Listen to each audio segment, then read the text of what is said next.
ఇక్కడ చూడండి ఒక మ్యాజిక్ చేస్తా అని ఒక సామాన్లు తీసుకొని గయప్ అని అంటుంది. ఇంకోటి తీసుకుంటుంది మళ్ళీ ఆ కాటన్ లో వేస్తుంది గయప్ అని అంటుంది. అప్పుడు ఏమంటుంది వెనక వెనక చూడండి అని ఈమె అంటుంది.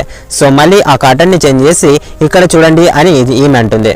ఒక దస్తి తీసుకొని అబ్బరక దబ్రా ఇవన్నీ మాయమవ్వాలి అని అంటుంది. కాటన్ ని చూపెడుతుంది. సో అప్పుడు ఆ కాటన్ లో ఏమి కూడా ఉండవు.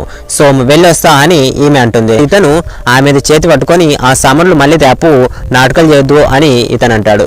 ఏంటి భయ్యా ఇది మ్యాజిక్ అంటే ఇలానే ఉంటుంది అని ఈమె అంటుంది. మ్యాజికా బుక్కన ఒకసారి చెక్ చేస్తా అని ఆమె దగ్గరకు వచ్చి మొత్తం చెక్ చేస్తాడు. కానీ ఆమె దగ్గర ఏమీ కూడా ఉండవు. సో భయ్యా ఇది మ్యాజిక్ అంటే ఇలానే ఉంటుంది అని చెప్పి బాయ్ అని వెళ్ళిపోతుంది. వెళ్ళిపోయిన తర్వాత ఇతను ఈ పిల్లగాని కొట్టబోతూ ఉంటే ఈమె వచ్చి ఆపుతుంది. అసలు ఏం జరిగింది అంటే ఈ అబ్బాయి షాపింగ్ మాల్కి వచ్చి 500 రూపాయలు. ఫ్రెండ్స్ పార్ట్ 2 వీడియో లింక్ అన్నది ఇక్కడ పెట్టాను. ఇక్కడ క్లిక్ చేసి ఆ పూర్తి వీడియోని చూసే